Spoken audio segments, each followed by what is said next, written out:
Welcome to Trial Lawyer Review, a podcast for and about trial lawyers.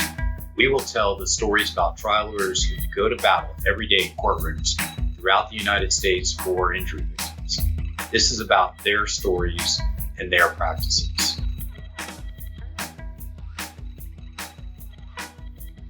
Hello, everyone. I'm Jason Lazarus, your host for Trial Lawyer Review.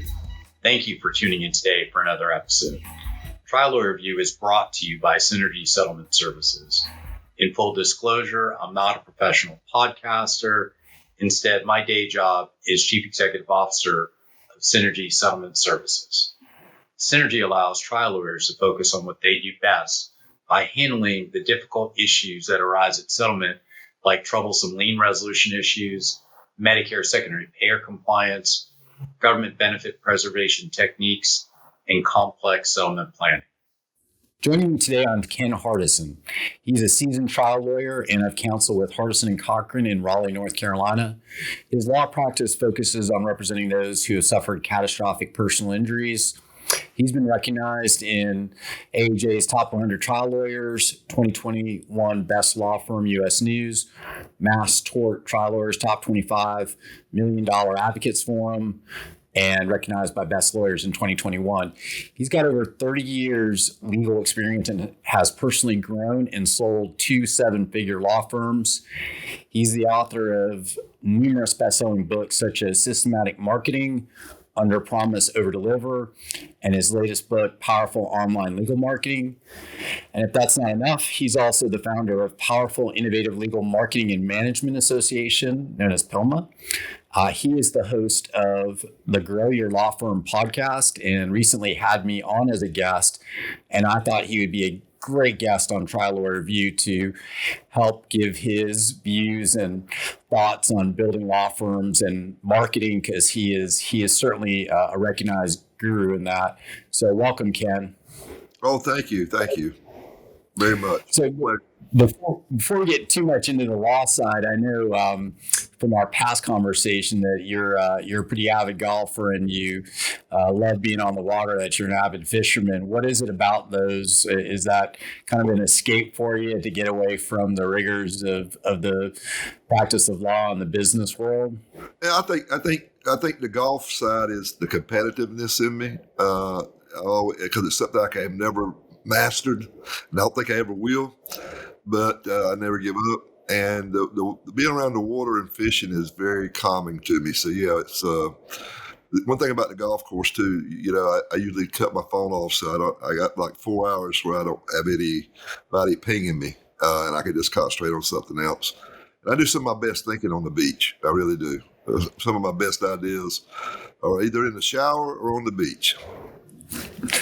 Yeah, it's so rare that we get a break these days from the barrage of emails, Teams messages, text messages, all that LinkedIn notifications. So I'm a cyclist and I love the solitude of that. I don't look at my phone, can't, and I really don't think about much of anything while it's really hard. And then when it gets a little easier, sometimes you can think through some problems. And I grew up surfing too, and still surf. And I love being out on the water. I mean, there is some serenity and calm, especially when you paddle out first thing in the morning when sun is coming up, and it's such a beautiful thing to be out on the water. And that to me is incredibly calming.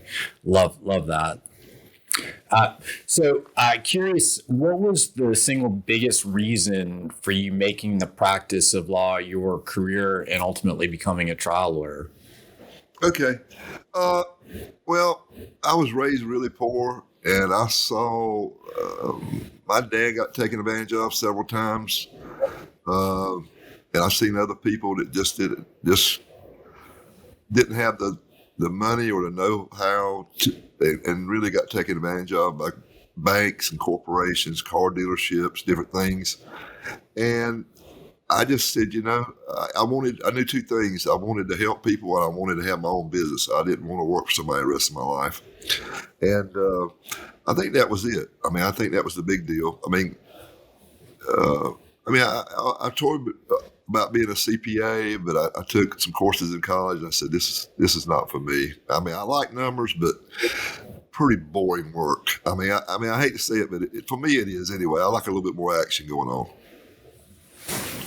Well, you're not alone in terms of the desire to help people. That seems to be a pretty common theme of all the trial lawyers I've talked to, is that desire. And I know for me, that was really what drove me in getting into what I do today and becoming a lawyer in the first place. It's really kind of a privilege and honor that we get to be part of, helping someone through something that typically is pretty life-changing for them, and in some instances, permanent disability as a result. So it's a pretty big responsibility we have in helping those people, and take that very seriously. But do love that I'm in a business today where we get to help people every day and be part of working with trial lawyers to hopefully make that person's life a little bit better after they've suffered that injury. In doing my research for the podcast, I came across you talking a bit about the idea of practicing law versus being in the law business. And having worked with a lot of law firms over the last 20 years, I think that's a pretty interesting concept, because the idea of looking at ROI and how you market and your systems and processes, how you hire, how you manage staff, the case management you use, cash flow in the law firm, KPIs, all of that stuff, the business of law. I know there was nothing that I got in law school about that. I'm just curious about how you became a student of that, and what you feel are the single most important things for law firms to be focused on as they're growing their practices as it relates to those kinds of issues. Yeah, I think, the first 10 or 12 years, I was just doing like everybody else, and I was working myself to death and working 60, 80-hour weeks, and I was making a really good living. I'm not going to lie about it, but it was killing me in the process. And I don't know, I just felt like there was a better way. And so I read this book called, who was it by? It was called E-Myth by Michael Gerber. And the deal is, and so I've had a lot of these conversations with lawyers. It's a profession. It's not a business. But it is a profession, and an honorable profession, and I'm proud of it, and I cherish my license, and I cherish my ability to help people. But it's also a business, because you've got families to feed, and you got your own family to feed and look after your kids and your whoever your loved ones is, who it might be. So the deal is, you got to decide, if you own your law firm, are you going to be, if you want to be you got to do what you have a passion for, or what your strengths are. And I would tell somebody out there, listen, do the way I did it. It's not the ideal for everybody, but the deal is, you either got to find somebody that can run it like a business for you and let you go try your cases and be a technician and go help people, or either you got to work more on the business, which means you got to develop these processes, procedures, or get people and train and look at and figure out how to run it like a business. I'm not saying you've got to be the one to do it, but you've got to have somebody to do it. I still tried cases up to probably the last maybe 3 years before I sold out first time. And because I really did hate to give it up. But the deal was, my job as part of being a leader was I had to start seeing the future, the big picture, and helping other people create leaders in the firm, because we got bigger and bigger and bigger. We went from 5 years, I went from 2 lawyers, 3 staff to 13 lawyers, 47 staff. And when you have that much growth, you've got to have some leaders involved. But I would tell lawyers, that's the big deal. Decide, what you want to do. You want the law firm to work for you. You not work for it. Okay. If you got to work for the law firm, you might as well just go get a job working for some big litigation firm, and you probably make just as much money if you're not a good business person and don't care about it, and probably have a lot less headaches because you don't have to take it home with you. But I love owning my own business, and I knew that from a young age that I did not want to work for somebody else the rest of my life, because I started working when I was 10 years old. Like, I grew up very poor and just always had to work. And I just, I didn't mind working for other people, but I'd rather be the boss, Well, it's great advice. Surrounding yourself with great people who also maybe have skill sets that you don't have is incredibly important. I mean, I found that, in Synergy that, you could be the greatest person in terms of settlement services, you yourself, but you also need those people around you who do the things that you don't want to do. Finance and accounting, making sure customer service is up to par, making sure that the culture is maintained and that people know the purpose of the company and what you're striving to deliver to the clients you work with. I mean, all of that is so essential, and there's nothing that really teaches you all that. You find it out through a process of trial and error. So it's great that you give other lawyers that kind of framework and background so that they can implement that in their practices. Yeah. No, I enjoy it. I mean, like I said, you got to figure out what your strengths are and what your strengths are and what you have a passion for. I mean, that's just the way the world works. And like I know how to do management, but I hate management. So I've always really hired really good managers, and I know nothing about technology, so I always hired really good technology people. And I'll be honest with you, I want the best trial lawyer. I'd say I was a B plus. I tried probably 150 jury cases, but I was no F. Lee Bailey, Lanier or somebody like that hitting multi-billion-dollar verdicts. I thought I was pretty good in mediation. But I really felt like my big strength was I was a good leader and I was a good visionary and I could see the big picture. And I loved coaching people up and mentoring lawyers. And so I tend to gravitate towards that. That's what made me happy, because that's what life's about, being happy. I mean, money itself is not going to make you happy. Money gives you the freedom to do things that do make you happy. But money itself does not make you happy. I learned that probably later than I should have in life, because, like I said, I told you on my podcast, I don't make near the money I made when I practiced law, but my stress level is about 98% less, and I really love what I do. I love helping lawyers. I can talk this stuff, marketing, management, all day long. I mean, I read books on it all the time. I just read a book this weekend, John Maxwell, The 5 Levels of Leadership. And I just thought, I wish I'd read that 30 years ago, or had something like that. I mean, I could have done it a lot fast. I could have grew a lot faster than I did. But running a business is not for everyone. But if you got a business, then if you got a law firm and you own it, you need to run it like a business, and you can still be a profession and have honor. I did a lot of marketing, but I never did the stuff and I did a lot of PI work, but I never did the stuff with the big checks, and it works. Let me say this: I have no problem with people doing it.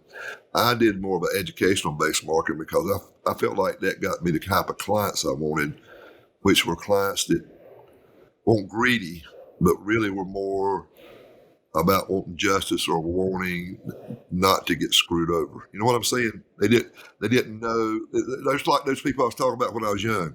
They weren't really out to get something for nothing, but they just didn't want to get taken advantage of, and they didn't know how to deal with it. That was the type of clients I always was looking for, because they were the best type of clients. You could most of the time fulfill their expectations because they didn't have unrealistic ones. And so that was kind of my deal. And I probably could have signed up a lot more cases if I'd got up, and hollered and shouted and held up the big checks and all that, because that does work. Just not my style, I just didn't feel comfortable with it, but I've got a lot of PILMMA members that do that, and they're very successful, and it don't bother them, and I'm good with it. I don't judge. I mean, you know what I'm saying? You got to do what you, I look at it this way: until you start paying my bills, I really don't care what you think about what I do, because I got to do what I feel comfortable with, even though I wouldn't do it. I don't judge people. I think every man's got his own way. Yeah, absolutely. I heard you talk about when I again doing some research on all this for the podcast. I heard you talk about going from 20 cases a month to 120 cases a month in 60 days by going on TV, and how your law firm went from 2 lawyers and 3 staff in 1996 to 6 years later, 13 lawyers and 47 staff. What drove that kind of growth, and how did you manage it all? Yeah, well, I didn't do a very good job to start with, because when that happened, we almost imploded because we couldn't handle it. You go from 20 to 120, you're going to start getting a lot of complaints. And so we had to shut off the TV for a couple months, hire some people, train some people. Had to get another manager in. But I think the deal was, when I did it, the market wasn't saturated, and we were really, I think we had core values back then when lawyers didn't know what I was even talking about. We were very, we set it up like a business. We ran it. I had an office manager.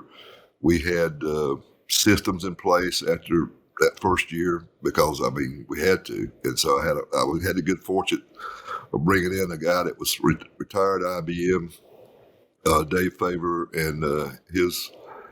Before him, I had another lady, Cheryl Leon, and she was really good on systems. He was good on management, and they really coached me up and really gave me a lot of support, a lot smarter than I was.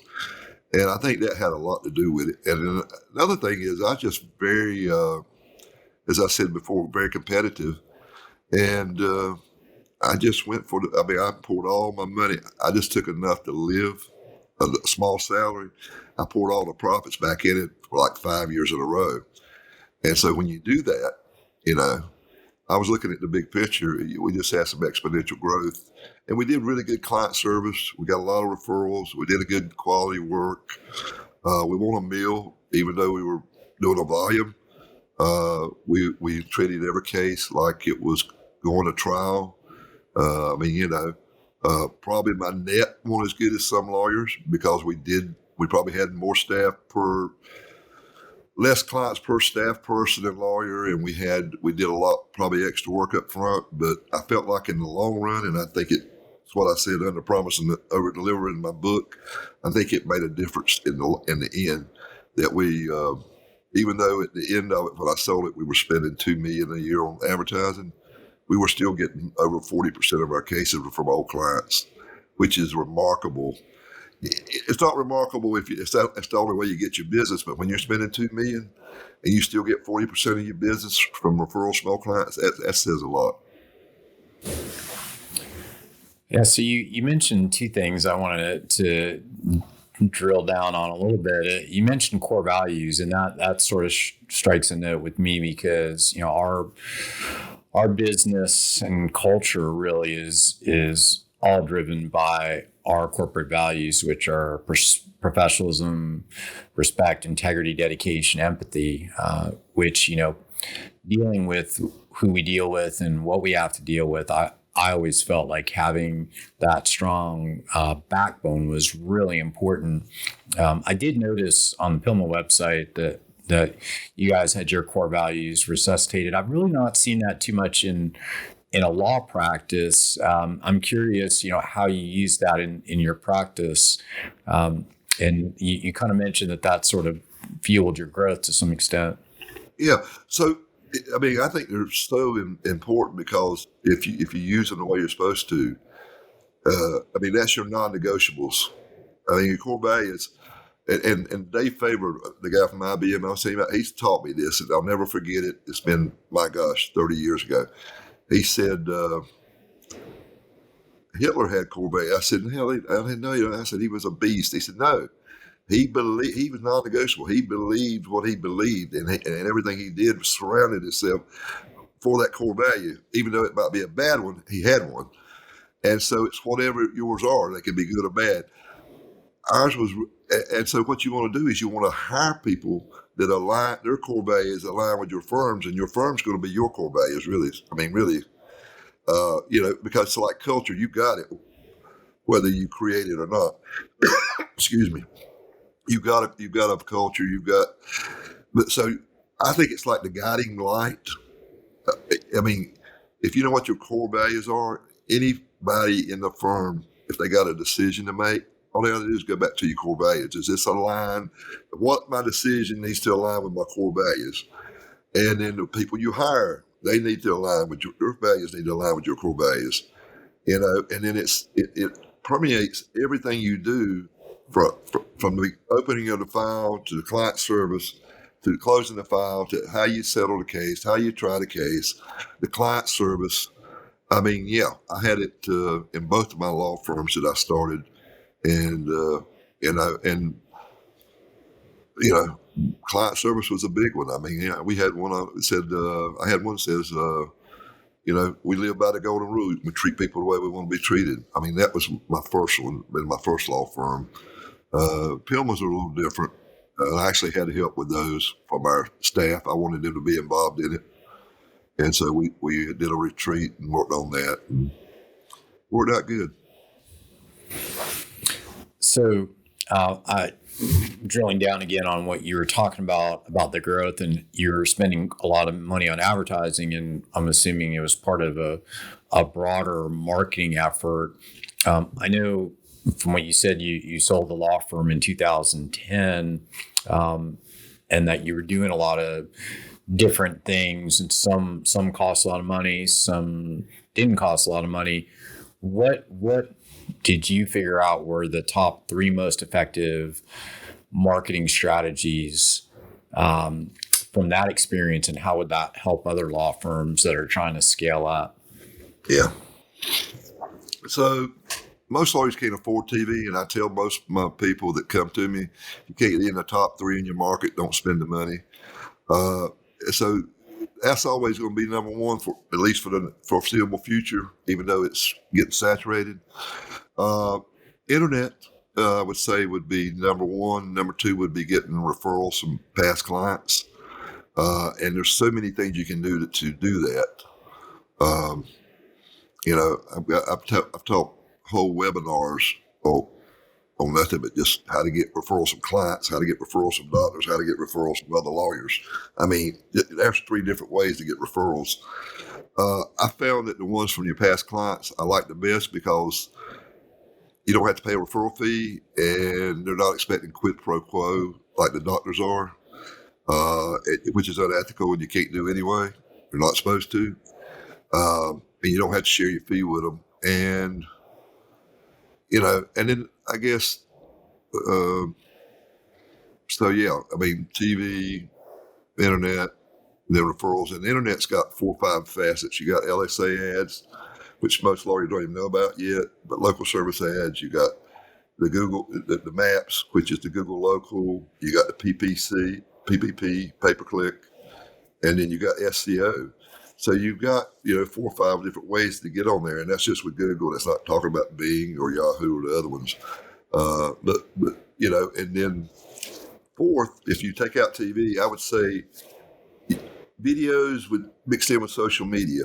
Not just social media per se, but videos. And I'm not talking about high production. I'm talking about using your cell phone. That's all you got to do. I mean, if you got a good quality iPhone or Android that's got a good camera on it, HD camera, buy you a $50 mic, stick it in there, get you a $15 tripod, and just get in some good lights. You can knock it out, But knowing how to do it's the big deal, right? I mean, anybody can do it, but then and that's some of the stuff we teach at PILMMA, is how to get on the first page of Google, how to keep your ROI down. I preach that if every dollar you spend on marketing, you should get $6 back, or don't you need to either fix it or either quit it, within like the first 90 days, 6 months. And then just having the infrastructure. I mean, here's the 3 barriers of growth. Number 1 is leadership, which is people. You got to have, no great business of any kind was ever built on the back of just average people. You got to have good leaders. You need a leader for not a manager, but a leader for about every 8 people in your business. And then you got to have good infrastructure, which is processes, systems, and then lastly, of course, you got to have effective marketing.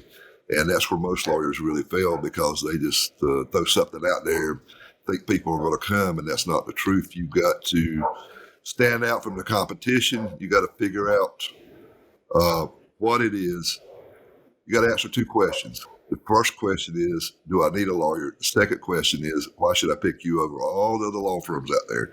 And if you can't answer those 2 questions with your marketing, then you're wasting probably 50% of your budget. And then you got to know where to go. You got to send it to the right people. I mean, saw this lawyer trying to get hip replacement cases, for his steel rods and things, and he spent $100,000 in this market. And he couldn't get no case. He couldn't understand. Well, that company never sold them in North Carolina. So he wasted the money. He didn't do his research. He was marketing to the wrong people, right? He was in the wrong state.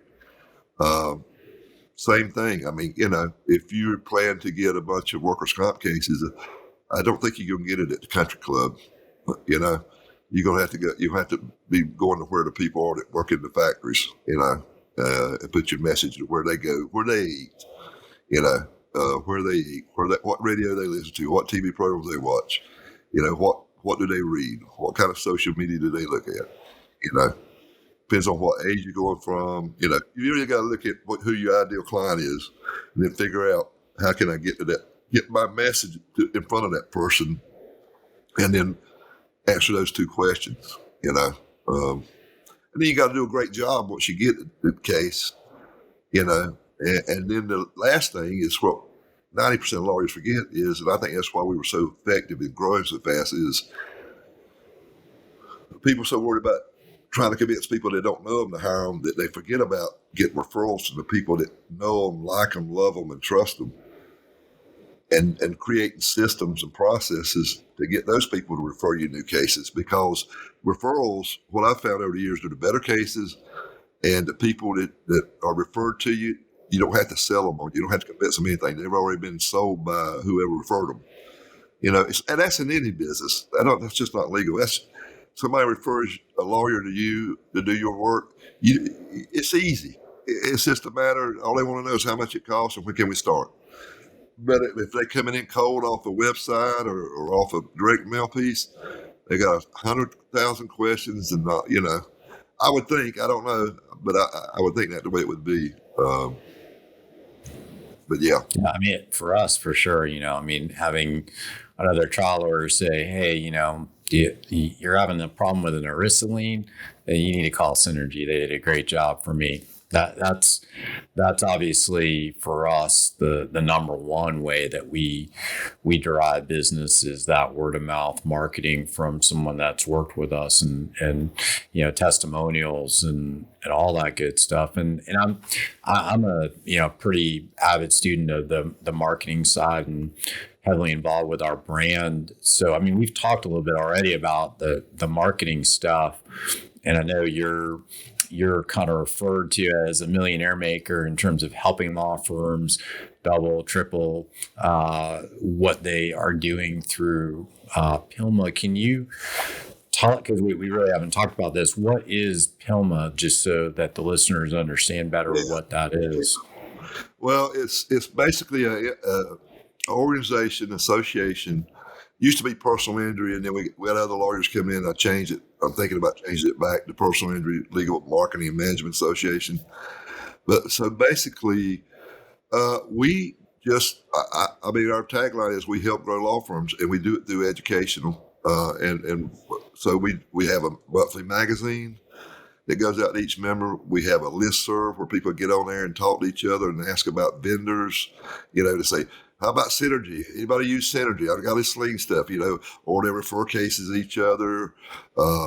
Then we have a monthly intake training, because I found that this is another place where most lawyers really fail at, although they don't want to admit it, is that they're probably losing 20 to 30% of the business they could be getting just by not training their people and doing some really good work on intake and holding people accountable of getting cases signed up. And then we also do we do a couple webinars a month. Like I'm doing one this week on how to set up your intake center, personnel, how to hire them, how to train them, what equipment you need. And I show them that if you could just hire one person, pay them like $30,000, $40,000 a year, they're going to help you sign up at least 1 to 2 more cases a month. So it's not an expense. It's going to triple. Their investment's going to triple, quadruple by having that one person that's dedicated and knows how to convert and knows how to close somebody on the phone, or either get them into the lawyer and warm them up and let the lawyer do the close. And then we also, I'm trying to think of everything we do. I do a monthly Q&A where they can come in and ask me questions. We do a monthly roundtable session with just the marketing assistants and directors of law firms. Then we have another roundtable with just the management people, and we do that every month. And I know we got some other features. We also put on events. We do a big super summit. We're doing that. We have 400 or 500 lawyers come across the country, from Australia, Canada, across the country. And it's like 3.5 days. We got like 40 speakers. Half of them are lawyers, and they're sharing their secrets. Also do internet boot camp once a year. We just did that. And then I have a second deal, which is the mastermind, which I'm the proudest of. And then we got a bunch of training modules inside. We got a member login, and I got all these past webinars and training sessions, step-by-step process of what you need to do, grab the low-hanging fruit. This is what you need to do next, kind of like a roadmap. And then we have another membership level called Masterminds. And actually in Masterminds, I have 3 levels of Masterminds for lawyers doing under 2 million, lawyers doing 2 to 10 million, and then lawyers doing over 10 million.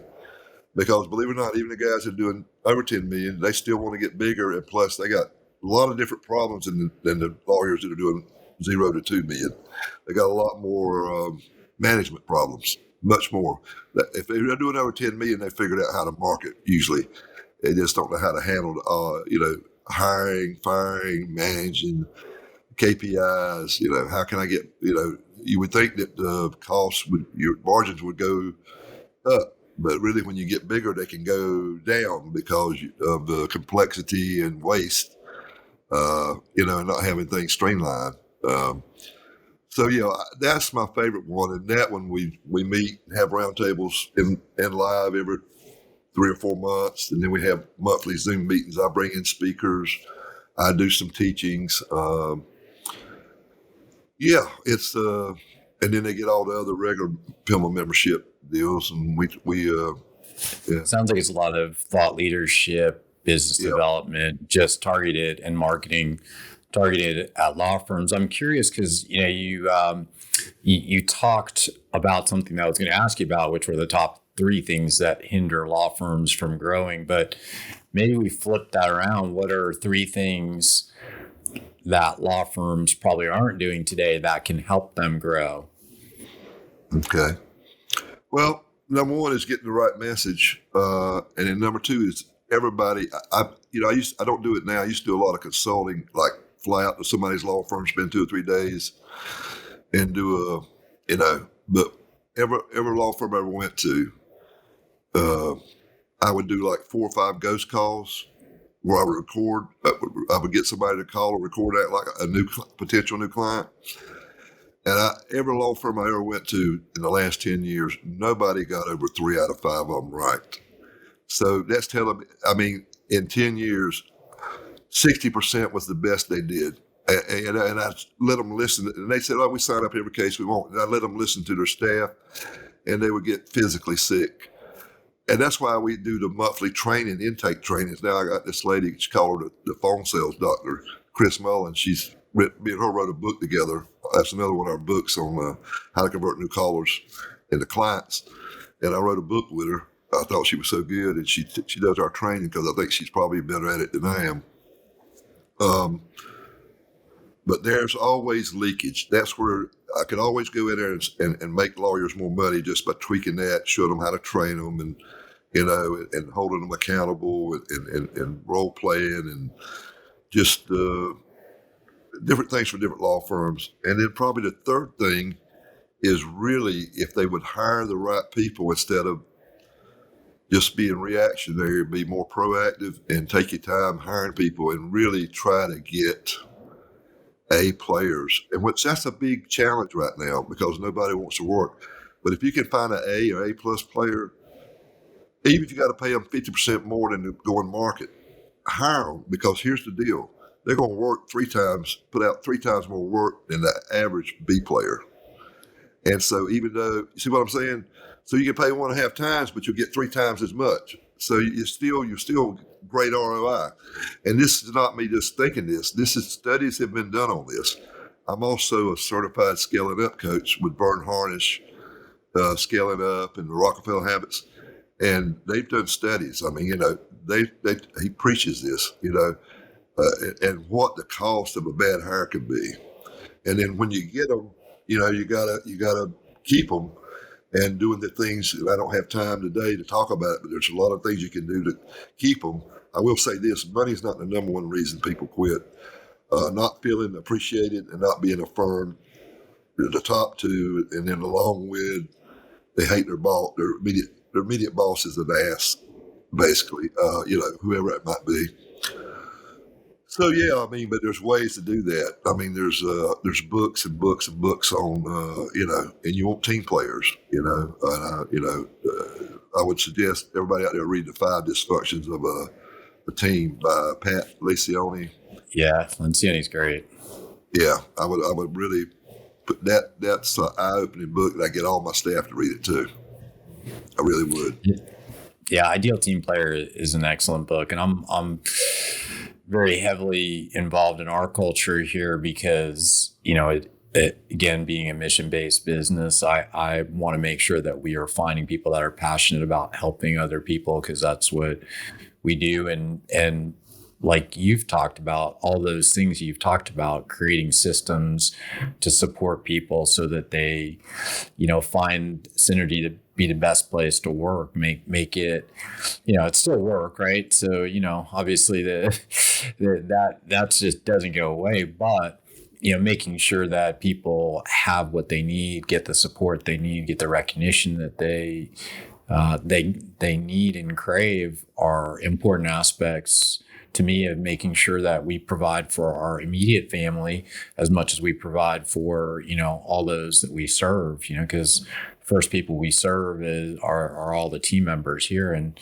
we're very lucky to have an incredible team of experts, which, I think that's so critical for any business that wants to grow is having the right culture, having the right values, having the right team around you. And these are all things that you've been talking about, emphasizing, and really, it seems to be overlooked a lot. It is, especially in legal practice. Yeah, in legal practice, most people that join PILMMA, to be honest with you, 90% that join PILMMA to start with, they join because they want more cases. And we got this guarantee that if you don't grow your practice 25% the first year, you get a whole another year free. Almost. Yeah. I mean, but then once they get in it and they do grow, then they start seeing other issues, and then they're wanting help with, how am I going to manage all this? I mean, look at this. I mean, I don't know. I mean, it's getting too big. I can't handle it. And that's when you got to have the processes, the systems, the software, what reports, the KPIs. You got to be looking at the right numbers and things like that. You got to watch your cash flow. I mean, I do a whole teaching on nothing but cash flow and how to increase it without borrowing money, but that's a whole other deal. Like I said, I told you the other day when I was doing your stuff, I could talk about this stuff for hours on hours. I just love it. You can tell. I mean, I do. Yeah. Well, and that's what's, typically drives a good business is someone that at the top who loves what they do. I wanted to ask you something because I heard you talk about this, and I think you talked about there being 3 different phases of legal marketing. And I was curious if you could talk about what they are and which phase law firms typically do the poorest job at. Yeah. So in my book, Under Promise Over Deliver, what I say is like there's 3 phases of marketing. Before representation, which is what all lawyers try to do with the ads and the different things, and then during representation, you should be really working on your clients there and giving them great service so that they're going to refer you people, and giving top quality service and all this, and turn them into raving fans. Probably 50% of law firms do that, okay? But then the third phase is after representation, and here's where I'd say 80 to 90% of law firms fail. They just assume because they did a great job and they're heroes that these people will just refer them cases, and that's just not true. And it takes more than just asking for it. You got to say top of mind awareness, and then things like newsletters, birthday cards, greeting cards. I do this thing called the client advisory board. I do a thing called the client appreciation festival. I used to do so many things to really stay in front of those people, and give them and teach them. You can teach them how to get you referrals and do it in such a way that it's not even you asking for it. They're doing it because they want to help a friend. If you're a good lawyer, then they need to help their friends that are in trouble or been hurt or injured or whatever. And what better way than to refer you who did a great job, right? But it's just, like I do the books. I'm big on educational marketing. I do these consumer books. I give every client 2 or 3 books at the beginning, at the end of representation.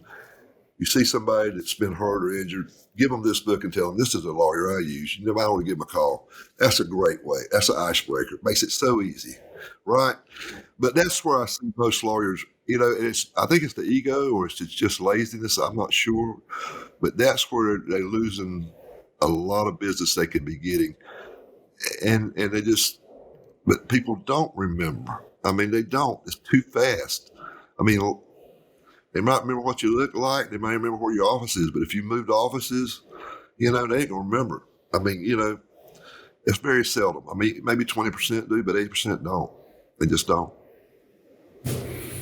So last question, and I've asked every guest I've had on this same question, a little bit of a unique twist for you because, you've got this incredible experience as a trial lawyer and selling to law firms, which is, unique.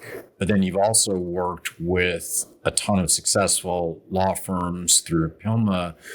I'm curious, what would be one tip that you would give other trial lawyers that you believe is part of the secret to success or an important part in terms of the personal injury law practice and growing it based on all of that? Because you're unique and you've got a much different perspective, I think. Yeah.